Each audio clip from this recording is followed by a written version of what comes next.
Alright boys, Scotty the Redneck Canadian back again, and today's a good day. Today was the first time I got to shoot my newest toy here. We've seen this gun before. This is my Barrett MRAD, but on Monday, this is now Sunday, almost a week later, they actually shipped me the 308 conversion kit. It just came out from Barrett, and unfortunately they were doing some work on the utility poles back here behind the house, so I didn't want to cause any safety issues. So it took me a few days to have to wait to shoot this thing, and let me tell you, I'm more than impressed.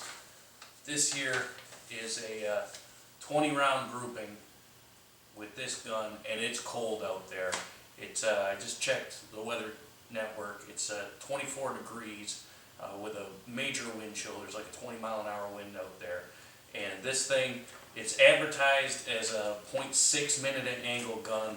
This one here was my sight in.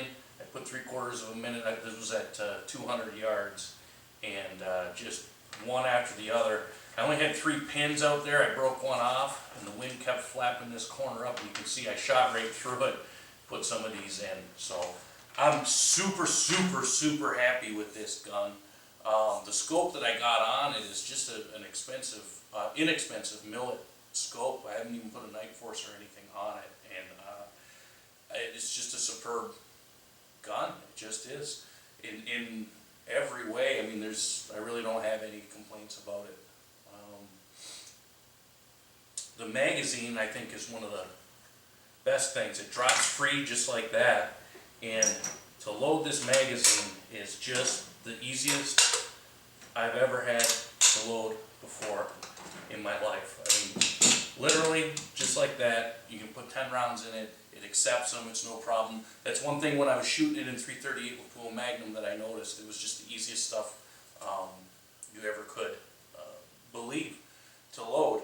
The recoil on this thing, with this big old muzzle brake on here, make sure we get a shot of it, is negligible. I mean, I'm talking like shooting my 5.56 Colt. It's just squat. The report's a little nasty. The first couple times you shoot it, even with hearing protection on, it's probably going to funk your heart a little bit, just probably because that muzzle brake is like that. Other than that, I mean, it's flawless. The neatest thing about it, though, is if you take these 2 screws here, right here, and you back them off with a 30 Torx bit, which I already have, you can pull that barrel and the chamber right out of it. You take your 338 Lapua barrel and chamber, take it out of the nice bag that Barrett gives you.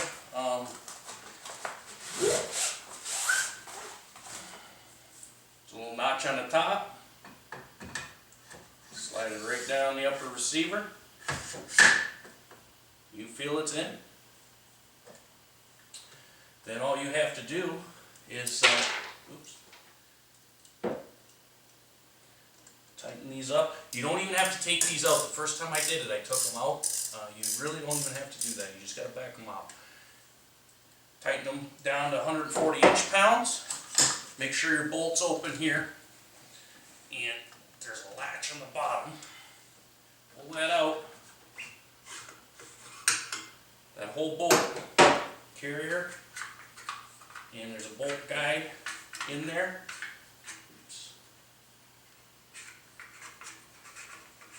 Those slides right out. Originally, Barrett advertised that you were just going to be able to change the bolt face. That's not true. They actually came out with a whole entire smaller bolt. So this guide's thicker, which is fine by me, quite honestly, because now to change the caliber, it's this simple. Slide this bolt guide back in, slide the larger breech bolt in, make sure that thing like that. Take your 338 Lapua magazine. I love these magazines. They just slide in and out like that. And you're good to go. It's that simple. Like I said, it's a shooter, user adjustable trigger. ambidextrous safety. It's just, and you can see, what did that take me?